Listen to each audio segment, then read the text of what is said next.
अगर मैं आपसे बोलूं कि आपकी कंट्री में कल वॉर डिक्लेयर हो जाए तो आपका क्या रिएक्शन होगा। ऐसा ही कुछ हुआ यूक्रेन के लोगों के साथ जब रशिया ने अपना इन्वेजन स्टार्ट कर दिया यूक्रेन पर 24 फरवरी 2022 को।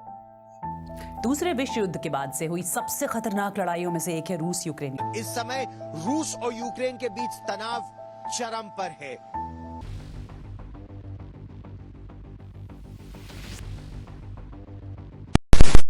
वर्ल्ड वॉर 2 के बाद ये यूरोप की सबसे बड़ी लड़ाई होने वाली थी।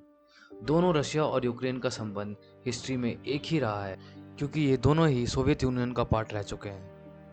18th एंड 19th सेंचुरी में यूक्रेन रशियन एम्पायर के अंडर में था, लेकिन 1917 में कुछ ऐसा क्रांतिकारी हुआ जिसने सब कुछ बदल के रख दिया। 1917 में फाइनली रशियन एम्पायर को हटा दिया गया और यूक्रेन को आज़ादी मिली। पर यह आज़ादी ज़्यादा दिन तक कायम नहीं रह पाई क्योंकि यूक्रेन के लिए अगली चुनौती वापस खड़ी हो गई। 4 साल बाद सोवियत यूनियन का विस्तार होने लगा, इसकी चपेट में यूक्रेन वापस फिर आ गया। Russia had swallowed up 8 European countries without firing another shot. जैसे समय बीतता गया वैसे वैसे सोवियत यूनियन का विस्तारवाद बढ़ता गया। दूसरी तरफ वेस्टर्न कंट्रीज ने भी अपना विस्तारवाद किया। एक तरफ सोवियत यूनियन अपने ऑक्युपाइड देशों पे कम्युनिस्ट गवर्नमेंट इंस्टॉल करता गया ताकि उन देशों को कंट्रोल करना इजी हो जाए। दूसरी तरफ वेस्टर्न कंट्रीज ने डेमोक्रेसी को अपनाया। सोवियत यूनियन का विस्तारवाद देख और उसका सामना करने के लिए यूएस और कनाडा के साथ साथ बाकी वेस्टर्न कंट्रीज ने एक ऑर्गेनाइजेशन खड़ा किया जिसे आज हम नेटो यानी नॉर्थ अटलांटिक ट्रीटी ऑर्गेनाइजेशन के नाम से जानते हैं। एक तरफ जहां नेटो देश वक्त के साथ साथ मजबूत हो रहे थे, दूसरी तरफ सोवियत यूनियन टूटने लग गया। सोवियत यूनियन टूट के 15 अलग अलग देशों में बट गया, जिसमें से एक रशिया और यूक्रेन भी थे। देखते ही देखते नेटो और मजबूत होता गया। 1999 में पोलैंड, हंगरी, चेक रिपब्लिक ने नेटो को ज्वाइन कर लिया। उसके कुछ ही साल बाद 2007 में 7 और कंट्रीज ने नेटो को ज्वाइन कर लिया और सिर्फ 3 देश बेलारूस, यूक्रेन और जॉर्जिया बच गए।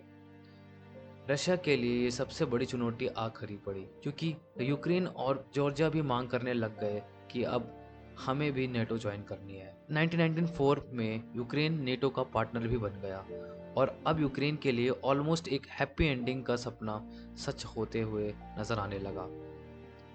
फाइनली 2013 में वो दिन आ गया जिसका सभी को इंतज़ार था, जब यूक्रेन साइन करने वाला था यूरोपियन यूनियन के साथ अपना ऐतिहासिक एग्रीमेंट जिससे कि वो नेटो में शामिल हो जाएगा।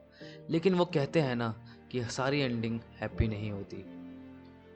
उस टाइम की यूक्रेन गवर्नमेंट ने रिफ्यूज़ कर दिया एग्रीमेंट को साइन करने से और उसके बाद जो हुआ वो बहुत ही ज़्यादा डरावना था। The recent scenes of violence between the government and opposition forces in Ukraine look like a war zone with two armies going head to head. Should Ukraine have closer ties to the US and Europe or Putin's Russia? उसके बाद Ukraine के लोग काफ़ी नाराज़ हो गए। हज़ार लाखों की तादाद में अब प्रोटेस्ट चालू हो गए, काफ़ी कैजुअलिटीज़ हुई और काफ़ी सारे लोगों को अरेस्ट भी कर लिया गया। और बाद में ये प्रोटेस्ट इतना बढ़ गया कि यूक्रेन प्रेसिडेंट को अपनी ही कंट्री छोड़ के भागनी पड़ गई।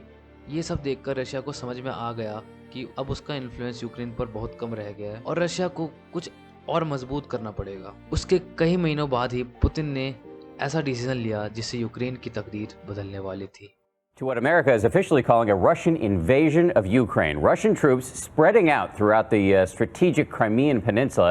President Obama speaking with Russian President Vladimir Putin. The moment Russian troops smash their way into Ukraine's Crimea air base, backed by armoured vehicles, gunfire and stun grenades. Putin ने इसकी शुरुआत 2014 में यूक्रेन के south region Crimea पर अपना कब्जा जमा के किया और उसके साथ ही साथ 2 और जगह लुहांस्क और डोनेस्टिक में रशियन विद्रोही को खड़ा कर दिया। अब रशिया नेटो का इन्फ्लुएंस देख के शांत थोड़ी बैठने रहने वाला था। एक बहुत लंबी प्लानिंग के तहत 2021 में रशिया ने यूक्रेन बॉर्डर पर अपने सैनिक और टैंक्स इकट्ठा करना शुरू कर दिया। रिपोर्ट्स के आधार पर कुछ 1,90,000 सैनिकों को हैवी मिलिट्री इक्विपमेंट्स के साथ रशिया ने यूक्रेन बॉर्डर पर तैनात कर दिया। इन सारी खबरों से रशिया इनकार करता गया। कुछ ही हफ्तों के बाद पुतिन ने डिमांड किया कि नेटो अपना एक्सपेंशन बंद कर दे, वेस्टर्न कंट्रीज ने पुतिन को यह ऑफर ठुकरा दिया। और फिर 24 फरवरी 2022 को जो हुआ वो यूक्रेन के लोगों के लिए सबसे बुरा दिन होगा। Мною принято решение о проведении специальной военной операции. पुतिन ने इस इन्वेजन को स्पेशल मिलिट्री ऑपरेशन नाम दिया और कुछ ही मिनटों के बाद मिसाइल्स और एयर स्ट्राइक की गूंज पूरे यूक्रेन पर सुनाई देने लगी। यूक्रेन के लोग अपनी खुद की कंट्री छोड़ के भागने लगे। इसको लेके यूक्रेन के करंट प्रेसिडेंट वोलोदिमीर ज़ेलेंस्की ने कंट्री में मार्शल लॉ इम्पोज कर दिया और जितने भी 18 से लेकर 60 साल के लोगों को कंट्री छोड़ने के लिए मना कर दिया गया। इसके साथ साथ कई सारी वेस्टर्न कंट्रीज ने रशिया के ऊपर सैंक्शंस डालने शुरू कर दिया। Putin chose this war, and now he and his country will bear the consequences. President Putin launched the greatest threat to European. This is a deliberate, cold-blooded and long-planned invasion.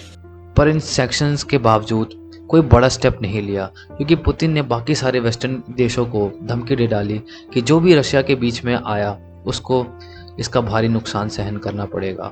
Кто бы ни пытался помешать нам, а тем более создать угрозы для нашей страны, для нашего народа, должны знать, что ответ России будет незамедлительным и приведет вас к таким последствиям, с которыми вы в своей истории еще никогда не сталкивались.